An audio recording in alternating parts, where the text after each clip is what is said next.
ದೇವರಿಗೆ ಕೊಡಬೇಕಾಗಿರುವಂಥ ಸಮಯ ಯಾಕೆ ನಾವು ಕೊಡುತ್ತಾ ಇಲ್ಲ? ಯಾಕೆ ಕಡಿಮೆ ಆಗುತ್ತಾ ಇದೆ? ಈ 5 ಕಾರಣಗಳು. ಮೊದಲನೇದಾಗಿ ಫೋನ್ ಅಡಿಕ್ಷನ್, ಫೋನಿನ ವ್ಯಸನ.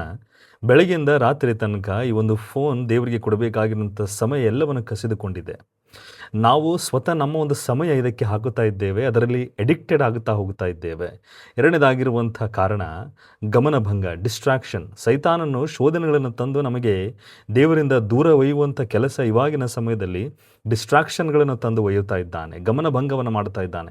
ಆತನ ರಾಜ್ಯವೂ ಬೇಡ, ನೀತಿ ಬೇಡ, ವಾಕ್ಯ ಪ್ರಾರ್ಥನೆ ಏನೂ ಬೇಡ. ಆ ಗಮನಭಂಗವನ್ನು ಮಾಡಿ ನಮಗೆ ದೇವರಿಂದ ದೂರ ಒಯ್ಯುತ್ತಾ ಇದ್ದಾನೆ. ಮೂರನೇದಾಗಿರುವಂಥದ್ದು ವ್ಯಸ್ತ ಜೀವನ.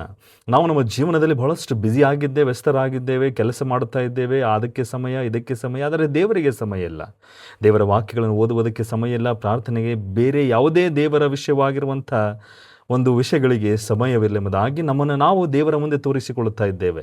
ನಾಲ್ಕನೇದಾಗಿರುವಂಥದ್ದು, ನಾವು ದೇವರ ಸಂಬಂಧದಲ್ಲಿ ಬೆಳೆಯೋದಕ್ಕಿಂತ ಹೆಚ್ಚಿನ ರೀತಿಯಲ್ಲಿ ಧಾರ್ಮಿಕ ರೂಟೀನ್ ಫಾಲೋ ಮಾಡ್ತಾ ಇದ್ದೇವೆ. ಸಭೆಗೆ ಹೋಗಿರಿ, ಪ್ರಾರ್ಥನೆ ಮಾಡಿರಿ, ಹಾಡುಗಳನ್ನು ಹಾಡಿರಿ, ತೋರಿಸಿಕೊಳ್ಳಿರಿ ನೀವು ಕ್ರೈಸ್ತರಾಗಿದ್ದೀರಿ. ಆದರೆ ದೇವರ ಸಂಬಂಧದಲ್ಲಿ ಬೆಳೆಯುವಂಥದ್ದನ್ನು ನಾವು ಕಡಿಮೆ ಮಾಡಿಬಿಟ್ಟಿದ್ದೇವೆ. ಕೆಲವರು ಬಿಟ್ಟೇ ಬಿಟ್ಟಿದ್ದಾರೆ.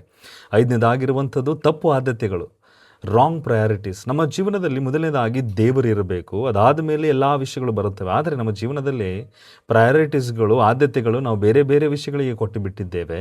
ದೇವರು ನಮ್ಮ ಜೀವನದಲ್ಲಿ ಮೊದಲನೇದಾಗಿ ಇಲ್ಲ. ಆತನ ರಾಜ್ಯದ ವಿಷಯಗಳು ಮೊದಲನೇದಾಗಿಲ್ಲ. ಅದಕ್ಕೋಸ್ಕರ ಮತ್ತಾಯನ ಬರೆದ ಸುವಾರ್ತೆ 6ನೇ ಅಧ್ಯಾಯ 33ನೇ ವಚನದಲ್ಲಿ ಕರ್ತನಾದ ಯೇಸು ಕ್ರಿಸ್ತನು, ನೀವು ಮೊದಲು ದೇವರ ರಾಜ್ಯಕ್ಕಾಗಿ ನೀತಿಗಾಗಿ ತವಕ ಪಡಿರಿ, ಅವುಗಳ ಕೂಡ ಇವೆಲ್ಲವೂ ದೊರಕುವ ಎಂಬುದಾಗಿ. ಅಂದರೆ ಅರ್ಥ, ನಿಮ್ಮ ಎಲ್ಲ ಅವಶ್ಯಕತೆಗಳು ದೇವರು ಪೂರೈಸ್ತಾನೆ ಯಾವಾಗ ನೀವು ಮೊದಲು ದೇವರ ರಾಜ್ಯಕ್ಕೋಸ್ಕರ, ನೀತಿಗೋಸ್ಕರ ತವಕ ಪಡುತ್ತಾ ಇರ್ತೀರಿ, ಹುಡುಕುತ್ತಾ ಇರ್ತೀರಿ, ಅವುಗಳನ್ನೇ ನಿಮ್ಮ ಸಮಯ ಕೊಡುತ್ತಾ ಇರ್ತೀರಿ.